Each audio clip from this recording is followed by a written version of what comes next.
Bring us home. Get your drinks. Actually, it's water today. There you go. Today is a water day. It might be vodka, it might be tequila, it might be water. You never know.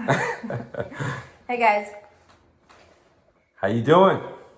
So my name's Jen. Again. We are back again. I'm an engager at Mailbox Money. To my right, I have Joe, the founder of Mailbox Money. I'm here. To my left, I have his beautiful bride, Minerva. Yes. And listen, it's a big day for us today because today we're talking to you about how Mailbox Money started. Yeah. So the original kind of inception of Mailbox Money. Yeah. So And the question we get all the time. Yeah, people have been asking. Yeah. Exactly. And Yeah. so it's really important for us that you guys understand the really critical information about Mailbox Money as we continue to grow so quickly. Thank you, engagers. You guys are amazing. Thank you so much. Thank you. Yeah, we really want you guys to understand kind of how this all came about and what happened with Joe and Minerva and kind of like the birth of it. The birth of it, yeah. So I'm going to get out of the way and I'm going to let them kind of start the conversation. Come hang out with us. You whenever. might hear me like jumping in, but man, this is like where it all started. So I'm just going to let this flow. Yeah, Bye. Bye. All right. So obviously, she said that I'm Joe. So I'm the founder and creator of this, and this is kind of a vision that I have, but no vision is complete without great people. So Jenn, Minerva, and Brad, just the board. We've got a great team around us that have really helped us to bring this vision to fruition. I'm a former football player, went to Notre Dame. Obviously, we're big Notre Dame fans. But, Yes. big. but one thing I've heard a coach say, and I think it was Nick Saban, he said it's not always about X's and O's. Sometimes it's about Bobbies and Joes. So it's about good people. So where you see Mailbox Money wouldn't be there without the Jenns and just the people that we have. So Jenn, hey, I know that drink is getting better over there, but just want to thank you so much for it. For helping us to bring this to the world, this vision, Absolutely. So what I'm going to do is obviously the book this was based off of a couple books. There's Mailbox Money and there's Journey to the Fifth. So those that want to take a super deep dive into what we're doing, I challenge you. There's short books. Go and read Mailbox Money, Journey to the Fifth, and you'll get a real good idea of what it is that we're building, and you'll kind of see the inner workings, and it'll give you some deeper perspective. So for those engineers that want to know more, I would challenge you to the details, it's a great read, and most of our engagers that have read it, they just their depth of understanding is just at a whole nother level. Yeah. Absolutely. So I'll tell you a little bit about my 40th. I'm not 40 now, but I was 40, right? So not too long ago. So I'll tell you a little bit about that, and I won't go too deep into it now. But on my 40th, really, I've always talked about doing some kind things with Minerva and the kids, and going out and wanting to do so many different things that we've done over the years. From buying goats for families, right? Goats? Yeah, goats. Yeah. I'm sorry. Did you say like bat, like goats? Yeah. Okay, that's a story for a time. We've done some things internationally, but there was just some raw things from a unsuspecting for the 40th. Yes. Yeah, but I'm saying prior to that I've always wanted to do with Minerva and the kids, but we just never did them. Yes. On that level. And every year I would say I'm going to do it. And it was like, when I turned 40, I was like, I'm 40. Like, enough. I gotta do it. I was like, enough of the excuses, I got to do it, So I'm going to kind of ask you, what your thoughts were when you came to me. And I was like, hey, look, I'm going to spend a bunch of money on on my birthday. And we already threw a huge party. Well, we were planning it. Yeah. So all this is happening at the same time. Yeah. Right? So the party was costing money, and then I'm like, hey, by the way, I'm gonna give away. He's turning 40. I'm his wife. I gotta come through. I gotta make sure, that it's in grand style. I have all the details and all the costs and all of this. And then I remember you came to me and you're like, hey, this is really. I want to give away this money. I want to do this. Thousands. And not a little bit. Right. And this is separate from what you're doing. I'm like, okay, you know. But I know my husband, and I know that this was not new to him. This is something that he had been wanting to do for years. Coming to, like, you know, this year, I really want us to do this. And every year he would get more and more creative. But life gets in the way, and we just never really executed it. So when he came to me and said, you know, whenever I really want to do this for my 40th, I was on board instantly. No hesitations. I was like, you know, what better year to do it than this year? You know, so it's like, I believe in the saying that it's like, to whom much is given, right? Much is expected. Much is expected. And I said, you know, we've been super blessed. And if we're going to have this big celebration, why not also give back? And I said, and I think that would just kind of bring everything together. It'll allow us to be able to show our gratitude of how great things have been for us, but then also then be able to turn around and celebrate with all our friends and families too. So I was on board. I mean, so when we think about, you know, that day when it came to like what we were going to do and how we were going to do it, you know, was it over one day, you know, it was so spontaneous. It was. It was like, look here, I didn't have a soccer game. I coached my kids football and soccer, and I was like, we've got the day off. I was like, we are literally gonna just drive all around Orlando, and where we feel. And that was driving me crazy. Because I was like, where I feel. No, Joe, he's a guy that has a plan. So I'm asking him and he's like, no, we're just gonna go. And I'm wherever like, we go, but where and how? And I just kept like, asking. We'll figure it out. I'm like, we'll figure it out. I got cash, and we're gonna. And I'm like, we're gonna figure it out. We packed the kids in the car, and we packed the kids. We brought our kids with us, so they were able to experience the whole day. And it was one of their favorite days when they kind of talk about us giving. So it was really primarily over that day. It was a couple things that bled over into the next day, but really just the majority of it we did all in one day. The majority we did it over. We just got dressed and we left the house with the kids, and we just started making stops. I mean, just along our path. Like, we really didn't have like a route it was just like, okay, turn left, turn right. And it's like whatever was pulling at us. I mean, obviously, you know, Joe and I were both Christians, so we prayed on it. You know, definitely cannot leave that part out. So we knew that for us, that was very important to say, okay, God, you know, lead us. We want to do this beautiful thing. And this was pre-Mailbox Money, so there was no. There was not even the first book. This was no Mailbox Money. This was just our hearts at this time. So we basically no camera crew. This was just on my cell phone. I was just capturing. So as I felt. We have Facebook, obviously, and we just went and we captured like most of the things that we did throughout the day, and people were clips, and people I was were sharing just it. They were following like, yo. What are you going to do next? What are you going to do next? And we just kept going and going and going. And we were just like, all right, let's do this. And we would capture it. Because, I also have to tell everybody that in the beginning, I was very shy to video. I didn't want a video. Right.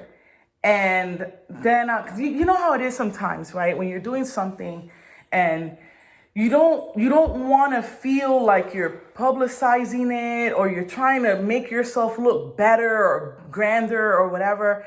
But as the interactions were happening, I'm like, man, I was moved to want to share that. Like, it was I real. wanted to share it. And at that time, it didn't matter anymore if some people might have looked at it like we were trying to show off or anything like that. I'm like, you know what? I can't be bothered with that because there might be so many people that need to see this stuff. And there was. You know, but I almost stopped us from doing that.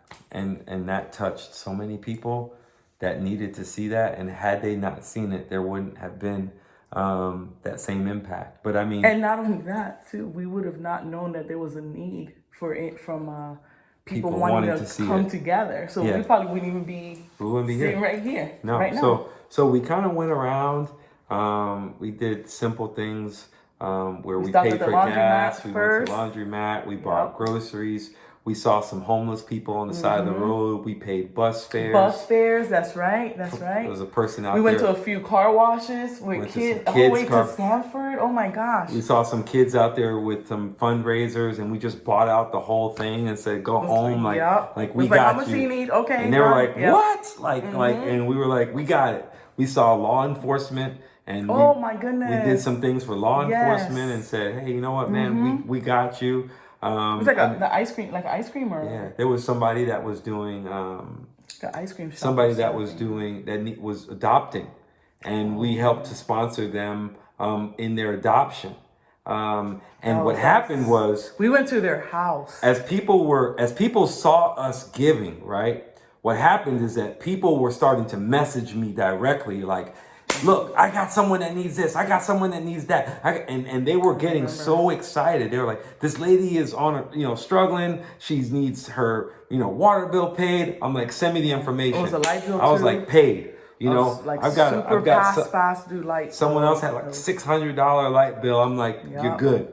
And they were like, "What?" I'm like, "You're good." Yeah. And they were just like, I remember. And these are things that we don't talk about. So it could be someone that we know, but we didn't mention, "Hey, we did that thing for you," because it was really just all about them that day. Yeah. So that day was just a beautiful day of giving. And we went to the home with the boys with roses. Yeah, we went to a senior center and we took roses. Man, we did a lot. Yeah, we did a lot. And we took them flowers and cookies, and those people. And we just spent time with them. The elderly are often forgotten.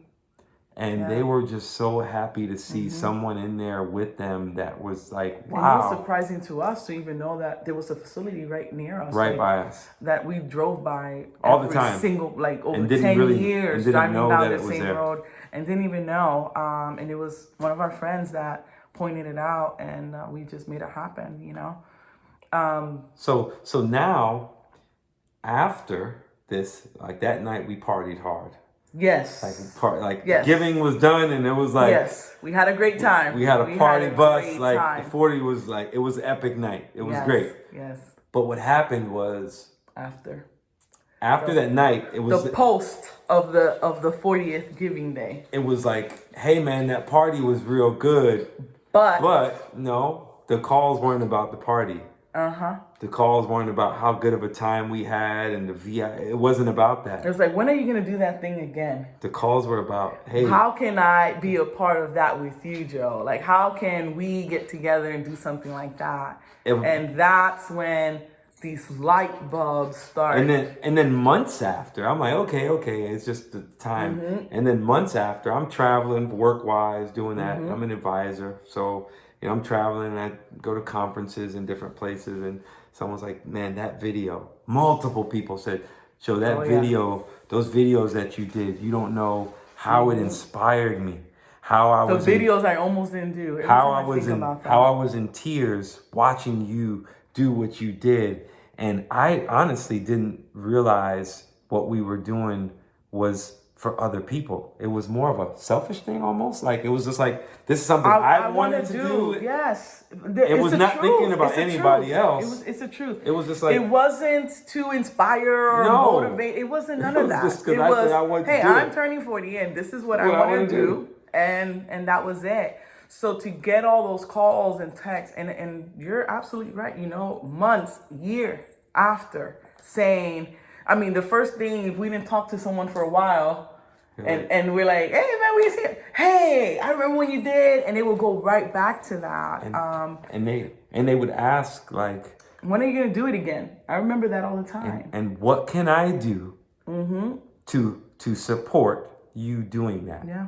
And it's like they wanted to be a part. Like, it's like they were telling me to start Mailbox Money before I started Mailbox Money. Exactly. And I'm like, telling us, "Hey, we want to be an engager and we want to participate. We want to be in a car." There was no Mailbox Money. There wasn't. And people were just, yeah. They didn't know how to be a part of this spontaneous type of giving. And they saw me do it and they were like, "Well, you obviously did it, so you kind of like doing this stuff. How can I support you in doing more of that?" And something about that at the time, I just kind of heard it and it was just in me. And then over time, I thought about it. I was like, man, it's just you almost couldn't deny that people the calling for the something need like of seeing more you kindness. couldn't deny it. I couldn't deny it. It was like there's a because real if there need. was a couple months that would go by, there would be someone to remind you. It was And like there was this need for people that kept wanting to see this type of content, and I'm like, well, rather than me do it, why don't we do it? Yeah. Right? Yeah. Why don't we do it? I mean, for me, Joe, too, it was, I've experienced, you know what I mean, someone, you know, paying my tab at Target. I'll never forget that. I told you that years ago. And it's something that I would never forget, you know. But I explained, it was like, it felt great, right? And I could have done it again for someone else.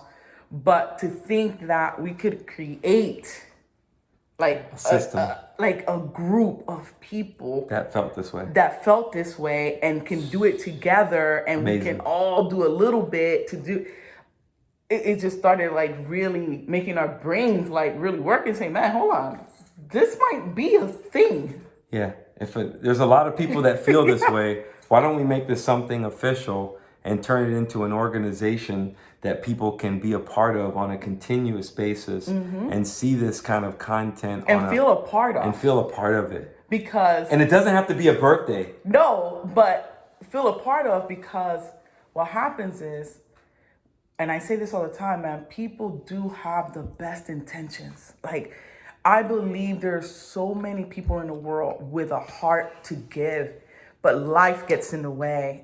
And you never get to do the do, right? It's the doing part. I've been guilty of that so many times that you just know. It's like, I could be a part. So even when I forget or I don't execute those little random ideas, I'm still doing it because I'm part of a group that is doing it on my behalf.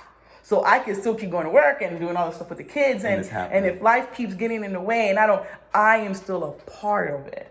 Amen. And that was the part that was real to me. Yeah. Because I'm like, I have a heart of a giver, but my execution is not the best. Yeah. So, Jenn, come on back. Bring us home with this. So, I mean, this thing started out, and where we are wasn't where we thought we would be. I mean, we didn't do that on my 40th thinking that we would be here. No, not at all. But, you know, obviously, you know, things... One thing leads to the next. One thing leads to the next. And now we've created this platform. Nothing happens by mistake. Yeah. So that experience led us to be where we are. And now people are so excited that they can kind of jump in and be a part of this growing community that's doing this kindness on a regular basis. And it doesn't cost them a lot. That's the whole micro philanthropy. It's like $10. It's easy. Absolutely. And people feel like I can do that. And people like to belong. It's like what I was telling you, Joe, and we were constantly just thinking it through and you know, trying to create something that was going to be easy, right? It was that, is it doable? Is this something that people can feel is not going to hurt their bills or other things that they already are part of? You know, that was important. Yeah. You know? Yeah. Well. So, look, like one man's vision for what his 40th birthday of giving back looks like turns into a global movement. 15 global states. movement of people being able to contribute, you know, $10.47 a month to this organization. 15 states in 45 days. Yo. 15 states, yeah, we gotta get. When we launched, you guys. I need North Dakota, baby. There's somebody freezing right now. He needs to be an engager. Give that man some hot chocolate. Oh my goodness, yes. Somebody needs some hot chocolate over there in North Dakota. I need you. Yes. You know what? I know somebody who knows a bunch of people in North Dakota, so I'm just saying, I'm gonna make some phone calls. Let's do it. But real talk, like when we launched, within 45 days, we had engagers in 15 states, you know, and all this. Not to like age you, bruh, but how long ago was that? 2 years? Yeah, a few years. So a few years ago, 2 years ago, some family guy, you know, decided to go out and give for his 40th birthday, and that whole entire situation like launched a movement. So. And who knows? What if? That's something I always say, Jenn. It's like, what if?